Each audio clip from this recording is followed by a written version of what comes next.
मंच पर विराजमान आदरणीय प्रिंसिपल साहब, KVIC से पधारे प्रदीप जी, खादी ग्रामोद्योग बोर्ड जयपुर से पधारे राजौरिया जी, और इस जागरूकता कार्यक्रम जो प्रधानमंत्री रोजगार सृजन कार्यक्रम का शुरू किया गया है, आयोजक हैं आज के कमल निष्ठा संस्थान के DP सिंह जी। ये DP सिंह जी की मेहरबानी है कि आप के बीच में उपस्थित हुए हैं, जिसमें एक नहीं 3 एजेंसीज के और साथ में बैंक के लीड डिस्ट्रिक्ट मैनेजर तो सबसे बड़े हैं, जिनकी वजह से ही आपका प्रोजेक्ट सफल हो पाएगा। इनका भी मैं स्वागत करूंगा, धन्यवाद दूंगा।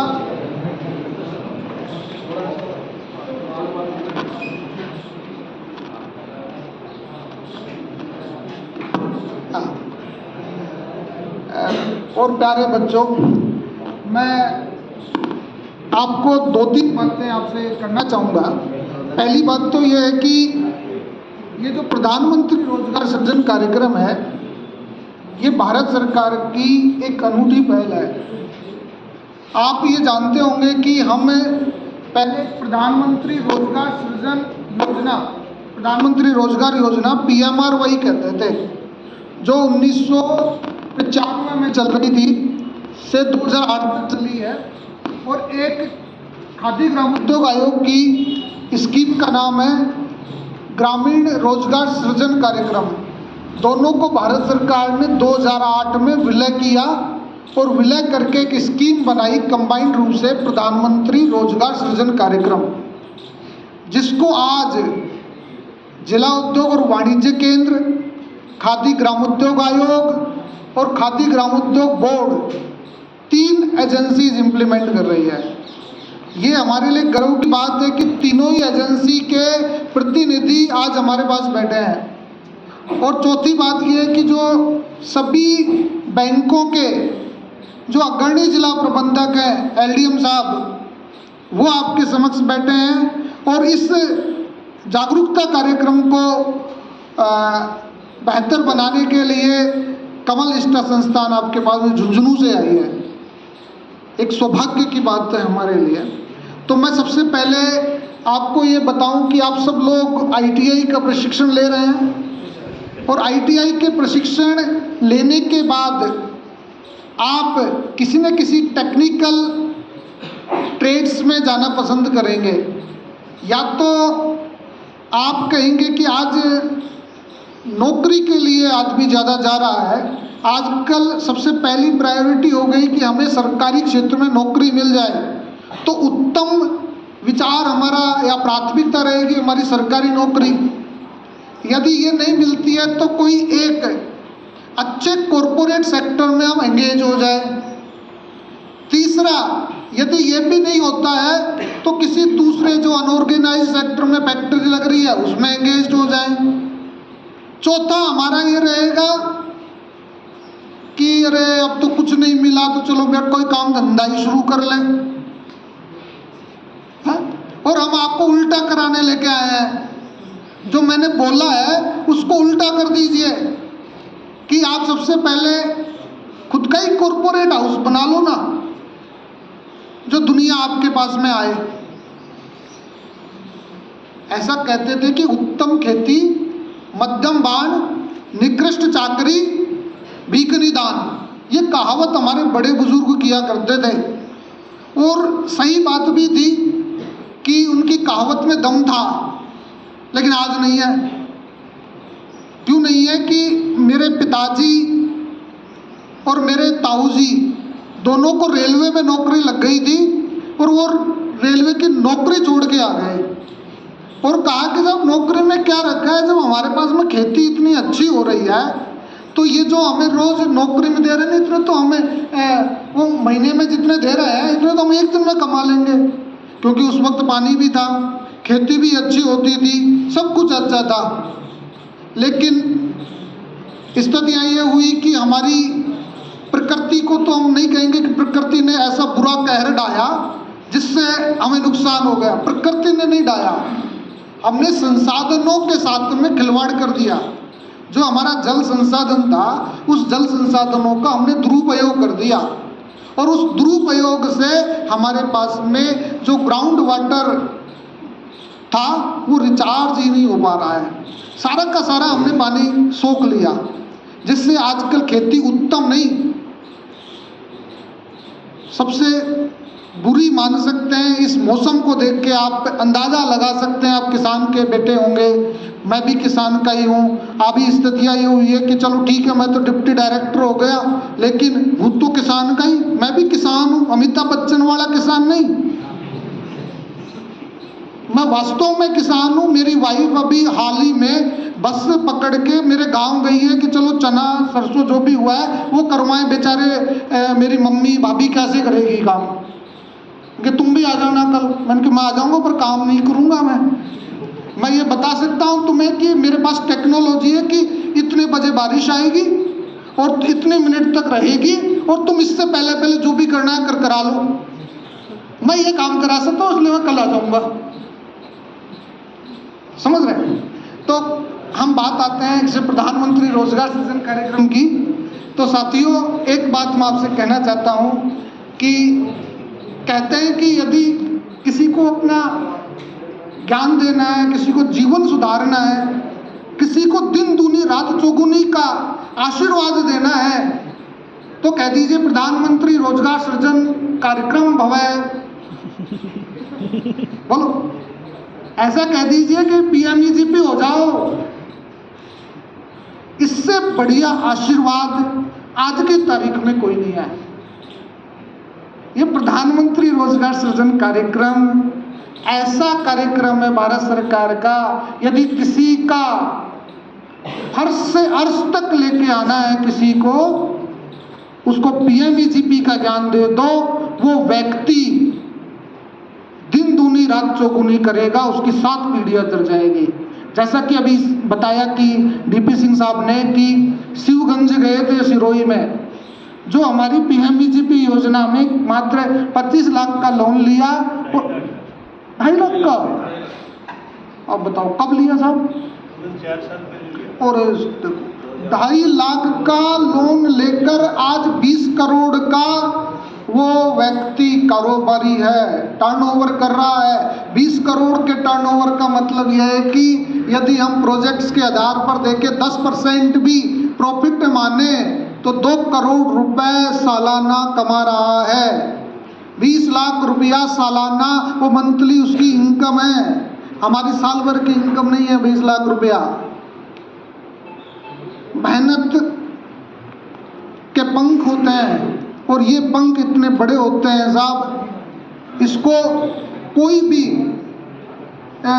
तुलना नहीं कर सकता। कोई व्यक्ति सोच भी नहीं सकता कि मेहनत करनी है। मेरे बच्चे हैं, मेरे कई लोग जानकार भी हैं, और मैं IAS RAS के लिए गाइड भी करता हूं लोगों को जो IAS RAS की तैयारी कर रहे हैं, उनको गाइड भी करता हूं। तो मैं ये कहता हूं लोगों को कि पढ़ लीजिए। यदि आप आज नहीं पढ़े तो आपकी नौकरी तो लगनी ही नहीं है जिस सेवा के लिए आप जा रहे हो। आप कोई दूसरा काम धंधा भी नहीं कर सकते। जो व्यक्ति आज सीधा सच्चा ज्ञान, जो बिना किसी टेंशन के, बिना किसी समस्या के, जो 8 घंटे नहीं पढ़ सकता आज की तारीख में, वो कल 16 घंटे काम नहीं कर सकता। समझ रहे हैं? कल 16 घंटे काम नहीं कर सकता। आज की आपकी 8 घंटे की मेहनत आपको बहुत बड़ा आदमी बना सकती है। आज की 8 घंटे की जो मेहनत है वो कल के 16 घंटे, 18 घंटे आपको काम करने के लिए तत्पर कर सकती है। जब मैं सिविल सेवा की तैयारी कर रहा था, मैं 2010 बैच का RS सेलेक्टेड हूँ। मेरी जो उम्र को देख के आप लगा सकते हो कि मेरे साथ के लोग तो अभी RS की तैयारी ही कर रहे हैं, और मुझे 15 साल हो गए नौकरी करते हुए। ये मेहनत है 10-10, 12-12 घंटे रोज तैयारी करने का। मैंने 2 बार आईएएस का इंटरव्यू दिया है। वो थोड़ा सा ये रहा कि उस दिन पता नहीं मेरा था या नहीं था, या भाग्य में कुछ और अच्छा लिखा था, इसलिए मैं आईएएस नहीं बन पाया। बाकी मैं आज अपने आप को ये महसूस करता हूं कि उस समय जो मैंने 10 घंटे 12 घंटे काम किया, उस काम के बदौलत आज मैं 16 घंटे भी काम करता हूं तो मेरे चेहरे पे शिकन तक नहीं आती कि मैं काम कर रहा हूं। मुझे कभी एहसास ही नहीं होता कि मैं कितना परेशान हो गया हूं। मेरा काम सुबह 5 बजे से शुरू हो जाता है और रात के 10 बजे तक चलता है। मेरी 2 किताबें भी आ चुकी है बाजार में। मैं लेखन कार्य करता हूं, सुबह 5 बजे उठकर ऑफिस में मैं ऑफिस का काम करता हूं। जब भी कोई मुझे बुलाता है तो बड़े सहर्ष ढंग से जाता हूं, और कभी मैं अपनी व्यस्तता प्रकट नहीं करता। ये सब चीज़ें संभव हो पाया है कि आप लोग मेहनत कीजिए। मैं प्रधानमंत्री रोजगार सृजन, जिसके मैं गुणगान बखान रहा हूँ, सबसे पहले मैं बता दूं कि ये जो स्कीम है, यह स्कीम आपको देश की आर्थिक गतिविधियों को शुरू करने का एक अवसर प्रदान करती है। कैसे करती है, इसको आप सोचिए। आपने अर्थव्यवस्था के बारे में तो सुना होगा। अर्थव्यवस्था होती है जिसमें आर्थिक गतिविधियों का अध्ययन किया जा सके। आर्थिक गतिविधियां कौन कौन सी है? कृषि, उद्योग और सेवा, यही 3 गतिविधियां हैं।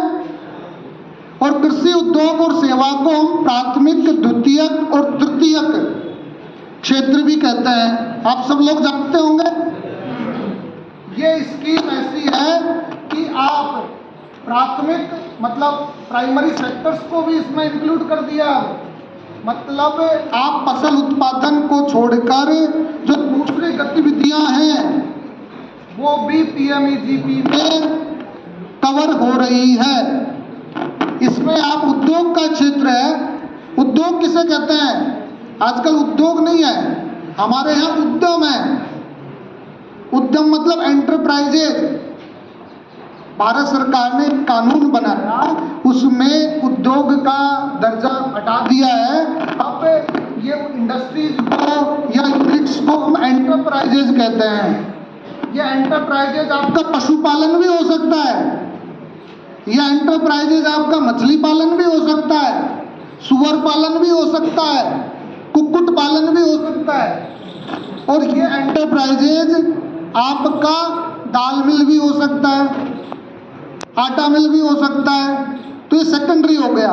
ये एंटरप्राइजेज आपका फिटर का भी हो सकता है, मैकेनिकल का भी हो सकता है, कंप्यूटर सर्विसेज का भी हो सकता है, मेंटेनेंस का भी हो सकता है। मतलब एंटरप्राइजेज में सारी गतिविधियां शामिल हो गई है। और जितनी भी देश की गतिविधियां हैं, जो भी आपके दिमाग में विजन है, उस विजन को आप तय कीजिए और उस तय करने के बाद में प्रधानमंत्री रोजगार सृजन कार्यक्रम में आवेदन लगा दीजिए। आपके दिमाग में क्या क्या चल रहा होता है?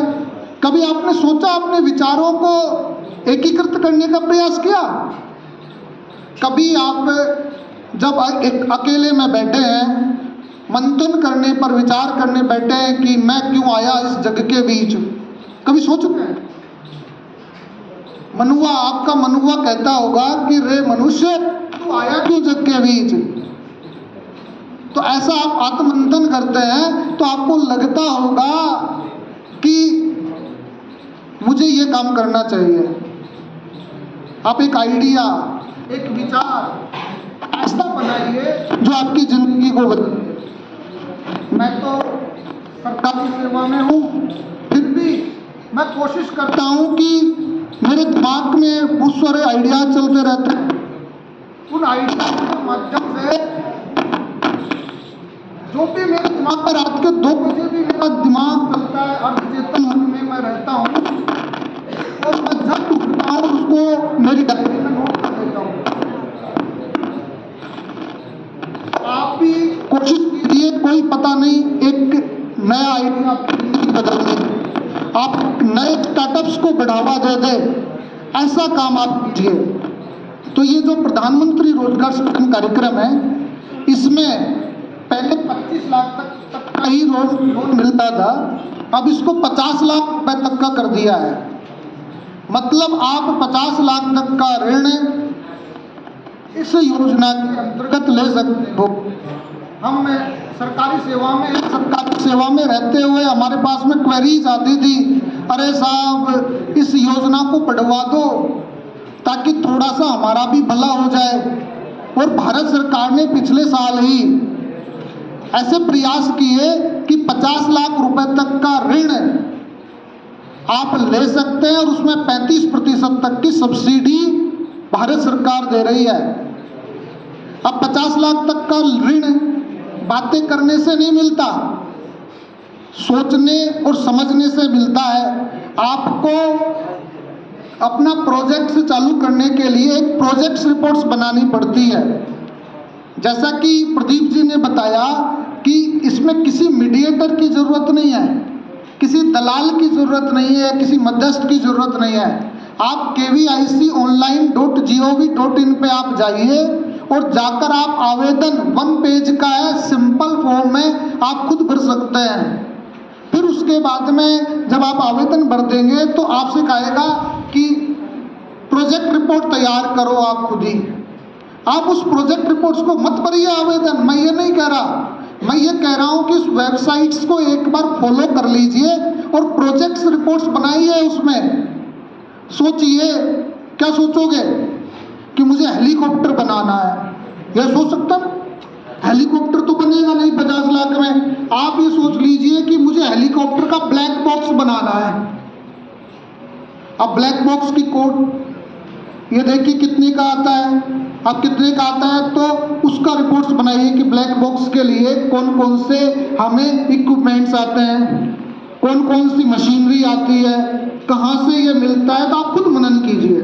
तो आप मशीनरी आप खुद भर सकते हैं, उसमें आपकी कार्यशील पूंजी का आपको इसके लिए कितना कितना कच्चा माल लाना पड़ेगा वो भर सकते हैं। आप इसको बनाने के लिए आप कितने मजदूर लगाएंगे वो आप करा सकते हैं। ऐसा आप सोचिए तो प्रोजेक्ट रिपोर्ट्स बनाना आप सीख जाएंगे। हालांकि जब आप ITI कर रहे हैं, जैसा मुझे पहले भी बताया गया, अभी भी बता रहा है, अभी भी मैं आपको बता रहा हूँ और प्रिंसिपल साहब भी जानते हैं कि आपको हमारे जैसे एक्सपर्ट से जब आपका ITI के 2 साल पूरे हो जाते हैं, 1 साल पूरा हो जाता है, तो जिला उद्योग वाणिज्य केंद्र से, बैंक से, ITI से, पॉलिटेक्निक से, इंजीनियरिंग कॉलेजेस से एक्सपर्ट्स बुलाया जाता है, CAs बुलाए जाते हैं कि आपकी प्रोजेक्ट रिपोर्ट्स तैयार करें। आपको प्रशिक्षण, ऐसा प्रशिक्षण प्रदान करके जाए जो आप अपने काम को इम्प्लीमेंट कर सके। तो आप ये जो प्रोजेक्ट रिपोर्ट्स आप खुद बनाइए, खुद बनाकर तय कीजिए कि इस प्रोजेक्ट रिपोर्ट से मुझे क्या बैंक लोन कर देगा। इस प्रोजेक्ट रिपोर्ट्स बनाने के बाद में यह तय कीजिए कि मैं कितना बिक्री कर पाऊंगा, कितने लोगों को रोजगार दे पाऊंगा, क्या मेरा बैंक का जो किस्त है वो आसानी से चुक जाएगी कि नहीं चुक जाएगी, या मेरी मशीनरी जो मैं लेके आ रहा हूँ वो 60% कैपेसिटी पर भी 40% से ज़्यादा न लाभ न हानि की स्थिति, जिसे ब्रेक इवन पॉइंट्स कहते हैं, वो दे पा रही है कि नहीं दे पा रही। ये सारी चीज़ें आप सोचिए और सोचने के बाद में आप करिए। मैं आपको डरा नहीं रहा, ये काम तो आप मेरे पास आ जाएंगे ना कभी भी, मैं आपको 2 मिनट में बना के दे दूंगा। लेकिन खुद के मरे बिना स्वर्ग नहीं मिलता, खुद को करोगे तभी तो आएगा। आप तैयार होकर आइए मेरे पास में, हमारा ऑफिस भवानी तोप पे ही है और आप तय कीजिए कि सब मैंने ये आइडिया चुना है और इस आइडिया को मुझे इम्प्लीमेंट करना है। क्योंकि आप सभी लोग गांव से जुड़े होंगे ज़्यादातर, या शहर से जुड़े होंगे। शहर में कौन से काम धंधे हैं, गांव में कौन से काम धंधे हैं, आप बहुत अच्छी तरीके से जानते हैं। एक मेरे दिमाग में ये भी हुआ करता था पहले कि सब लोग हमारे पास में आते हैं, बैंक के पास में भी जाते हैं कि साहब डेयरी फार्म खोलना है, मुझे तो गाय भैंस पालनी है। अब लोन कोई है ही नहीं, सरकार की स्कीम्स में कोई लोन देने वाली नहीं है। नाबार्ड की एक स्कीम है डेयरी उद्यमिता विकास कार्यक्रम, उसमें भी पहले आओ पहले पाओ की नीति के तहत कभी तो सब्सिडी आ जाती है, कभी नहीं आती। क्यों ने हमें प्राथमिक क्षेत्र में पूरी इकोनॉमी है। राजस्थान की तो 30%, राजस्थान की आय में 30% योगदान कृषि का है। आप देख समझ रहे हो ना आप कि मतलब इतना कहते हैं कि रेगिस्तान है, रेगिस्तान के बावजूद भी 30% हम कृषि से आय प्राप्त कर रहे हैं। और हम एक अपने आप को पंगु महसूस करते थे कि अरे साहब लोग तो भैंस पालन के लिए आते हैं, डेयरी पालन, कुक्कुट पालन, सुअर पालन के लिए आते हैं और हम इनकी मदद नहीं कर पा रहे। अब हमने क्या किया है कि जब भारत सरकार ने कह दिया कि नहीं आप अलाउड हो, ये काम भी करवा सकते हो, तो हमें थोड़ा सा संबल मिला है। दूसरा, आप शहरी क्षेत्र में जाते थे तो शहरी क्षेत्र में वो कहता था कि साहब बैंक लोन हमें इस आधार पे नहीं देता कि साहब हम स्ट्रीट वेंडर्स हैं, हम चौराहे पे या फिर वेंडरिंग जोन में हम एक खोमचे की दुकान लगाते हैं, हम वेंडर का काम करते हैं, हमें कोई लोन बैंक नहीं देता। लेकिन भारत सरकार की गत वर्ष एक स्कीम आई थी पीएम स्वनिधि, उस योजना के बाद में राजस्थान सरकार ने भी इंदिरा गांधी शहरी क्रेडिट कार्ड योजना शुरू कर दी। और मैं तो ये कहता हूं कि इनसे भी ज्यादा बेनिफिट आप हमारी प्रधानमंत्री रोजगार सृजन कार्यक्रम में आप ले सकते हो। अभी आपको पता होगा कि संयुक्त राष्ट्र संघ ने 2023 को मोटा अनाज वर्ष घोषित किया है। मोटा अनाज में आप सब लोग जानते होंगे, बाजरा आता है, ज्वार आता है, मक्का आता है, रागी आती है। ये इनको पूरा विश्व कह रहा है कि आप इसको प्रमोट कीजिए, और प्रमोट करने के बाद आप क्या कीजिए कि इसका वैल्यू एडिशन चाहिए हमें, क्योंकि वहां तो वो चलता है फास्ट फूड वाला जमाना है। आप पूरे विश्व में यह है कि सबसे ज्यादा प्रोटीन, सबसे ज्यादा न्यूट्रिशियंस हमारे बाजरे में पाया जाता है। और राजस्थान में तो बाजरा आप जानते ही हो, मक्का आप जानते हो, ज्वार जानते हो, और रागी बहुत बड़ा हब है हम राजस्थानी। और आप देखते हो जिसके पीछे आप भाग रहे हो वो हमारे पीछे भाग रहे हैं। क्या हो रहा है कि आप डोमिनोज आपके यहाँ खुल गया है, आपके यहाँ मैकडी खुल गया है, नहीं जी पिज्जा खाना है, पिज्जा उनकी मजबूरी है, ब्रेड खानी है, ब्रेड उनकी मजबूरी है। उस मजबूरी को आप अपनी आदत मत बनाइए। आपने आदत बना ली, नहीं जी मुझे सुबह ब्रेड खा के जाना है, सुबह पिज्जा खा के जाना है, सुबह बर्गर खा के जाना है। ये उनकी मजबूरी है कि उनके पास में ताजा भोजन नहीं होता। फ्रीज उनकी मजबूरी है, क्योंकि वहां पर सब्जी, फल, फ्रूट ये चीजें नहीं मिलती, इसलिए वो पैकेजिंग आइटम्स पर बल देते हैं। हमारी मजबूरी नहीं है, हम ताजा भोजन खा सकते हैं।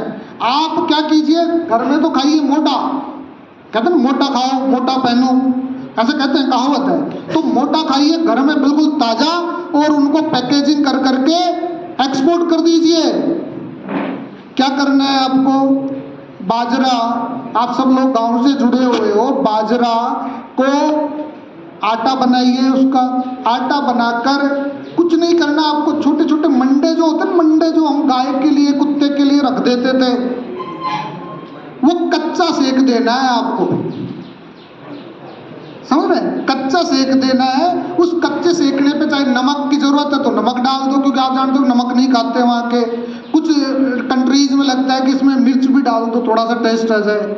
नहीं, इसमें मीठा भी डाल दो ताकि बिस्किट जैसा टेस्ट आ जाए। ऐसा आप कच्चा सेक के उसके पैकेट्स बनाकर इंटरनेशनल पैकेजिंग के अकॉर्डिंग आप टाइमली भिजवा दीजिए उनको, ताकि आपकी बला तो टले, क्योंकि आटा जल्दी खराब हो जाता है। और वो व्यक्ति इसको चाव से खाएंगे, क्योंकि उनको न्यूट्रिशंस की जरूरत है, हमें नहीं है, हम तो ऑलरेडी न्यूट्रिशन है, क्योंकि मोटा खा रहे हैं ना। तो आप उनको वहां भेज दिया, वो क्या करेगा, उसको उस आटे के मंडे को वो सेकेगा अपने गैस पे, दोनों तरफ से धीरे धीरे सेक के उसमें घी लगाएगा तो ठीक है, जो भी कुछ उसका सिस्टम होता है बटर वटर लगाने का, बटर लगा के खा लेगा, और कहेगा कि मैंने इंडिया का मिलेट्स का सेवन कर रहा हूँ, दूसरे लोगों को भी प्रमोट करेगा, आपकी ब्रांड एम्बेसडरिंग करेगा वो। तो कितना जोरदार काम हो सकता है। आप चाहें तो अलवर एक छोटा सा कस्बा है, इस कस्बे में कलेक्ट्रेट आने वाला है भवानी तोप पे हमारे पास ही, हमारे बगल में वेंडरिंग जोन हम बनवा देंगे, उस वेंडरिंग जोन में एक ठेला लगा लीजिए। अब कोई कहेगा नहीं जी मोदी जी जैसा मेरा हाल मत कर देना, आप कि एक बार मोदी जी ने कहा था कि इंजीनियरिंग वाले पकोड़े तल रहे हैं। मैं पकोड़े तलने की बात नहीं करता, कभी कभार मुझे भी लगता है मुझे पकोड़े तल लेने चाहिए, क्योंकि जो पकोड़े तलने में जो आनंद है ना, वो नौकरी में नहीं है। कारण क्या है? कारण बिल्कुल फैक्ट है कि आज हमारे पास में फिक्स तनख्वाह है, लेकिन पकोड़े वाले की, कचौरे वाले की तनख्वाह का कोई हिसाब नहीं है। वो बंदा शाम को जब जाता है ना, हम शाम को जाते हैं तो नीचे गर्दन करके परेशान होके कि आज तो बिल्कुल निपट के आया है, कोई अच्छी तरीके से हमारी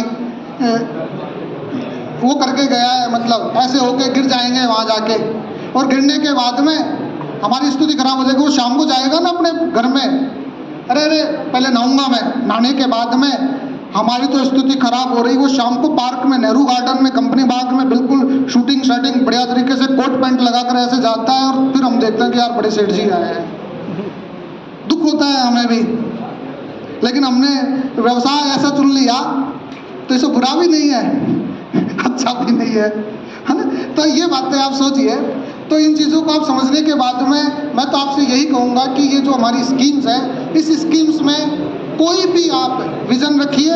इसमें आप मैन्युफैक्चरिंग कर रहे हैं, कच्चे माल से पक्का माल बना रहे हैं, तो 50 लाख तक की ऋण सुविधा है। और यदि आप ITI कर रहे हो, उसकी सर्विस या मेंटेनेंस दे रहे हैं, फिटिंग का, इलेक्ट्रिशियन का, मतलब प्लम्बर का, कारपेंटरी का, कंप्यूटर का, जो भी आप जिस भी ट्रेड्स में आप कामकाज कर रहे हैं, उस ट्रेड्स में आप आवेदन कर दीजिए। इसमें मैक्सिमम 20 लाख रुपए है। और यदि आप पशुपालन में करना चाहते हैं तो 20 लाख रुपया मैक्सिमम पशुपालन में रखा गया है।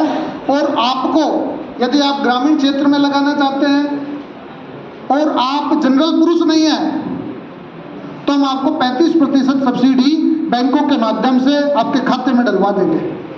और उसकी खास बात यह है कि ये सब्सिडी 3 साल तक आपके खाते में रहेगी, और 3 साल बाद में हम एक थर्ड पार्टी एजेंसी भेजेंगे। थर्ड पार्टी कौन सी? First party DIC, KVIB, KVIC। Second party कौन सी? बैंक। तो हम दोनों तो आपसे मिल गए, दोस्ती तो हो ही जाती है। तो दोस्ती हो गई तो दोस्ती में क्या होता है, कभी कभार 19-20 हो जाता है। इसलिए भारत सरकार ने एक तीसरी पार्टी एजेंसी का चुनाव किया है। वो देखने आएगी कि आपने जो प्रधानमंत्री रोजगार सृजन कार्यक्रम के नियमों का पूरा पालन किया है कि नहीं किया। यदि कर दिया है तो हमसे कह देगी कि एडजस्ट कर दो इसके खाते में जितनी भी सब्सिडी है। यदि नहीं किया तो कहते हैं कि हमें वापस लौटा दो। तो ये काम इस स्कीम के तहत हुआ है कि 3 साल तक आपको चलाना जरूरी है। ट्रेनिंग का सिस्टम है, ऑनलाइन ट्रेनिंग है। तीसरी बात, मार्केटिंग के लिए भी इस स्कीम्स में ये किया है कि यदि कोई प्रधानमंत्री रोजगार सृजन कार्यक्रम जैसे बता रहे थे, कोई ब्रेड बना रहा है, बेकरी बना रहा है, जैसे हमारे यहाँ एक फर्नीचर बना रहा है, उसने 25 लाख का लोन लिया था, आज 5 करोड़ से ज़्यादा टर्नओवर है उसका, अभी 4 साल पहले ही साहब। तो उसका फर्नीचर भी आप रिटेल शॉप भी खोल लेंगे तो भी हम PMEGP में कर देंगे। वो काम भी आप कर सकते हो। आप ये चाहते हो खादी के प्रोडक्ट बेचना चाहते हो तो खादी के प्रोडक्ट पे भी हम बेचने पे भी PMEGP में लोन करवा देंगे। यदि आप चाहते हो कि मेरा माल इंटरनेशनल लेवल पर बिके, आप ये चाहते हैं कि मेरा माल नेशनल लेवल पे बिके, आप ये चाहते हैं कि मेरा माल एक शहर से दूसरे शहर में बिके, तो हम मेले लगवाते हैं, हम प्रदर्शनियां करवाते हैं। और आप जब आवेदन भरेंगे उस आवेदन में क्लियर लिखा है कि क्या आप जैम पोर्टल पर, अरे सुन लीजिए, क्या आप जैम पोर्टल पर इसको अटैच करना चाहते हैं या शामिल होना चाहते हैं। जैम भारत सरकार का गवर्नमेंट ई-मार्केट एक पोर्टल है, उस पोर्टल पे आप यस करते ही आपका काम हो जाएगा। आपको बिना कुछ मेहनत किए ही आपके सरकारी विभागों से ऑर्डर आने लगेंगे। आप ये चाहते हैं कि मेरी दुकान को, मेरी इंडस्ट्रीज को दुनिया जाने, तो एक थर्ड पार्टी एजेंसी आएगी, वो आपका अक्षांश और देशांतर के हिसाब से वो लोकेशंस ले जाएगी, उस लोकेशन को वो अपने वेबसाइट्स पर शेयर कर देगी, तो आपको मार्केटिंग की दिक्कत ही नहीं आएगी।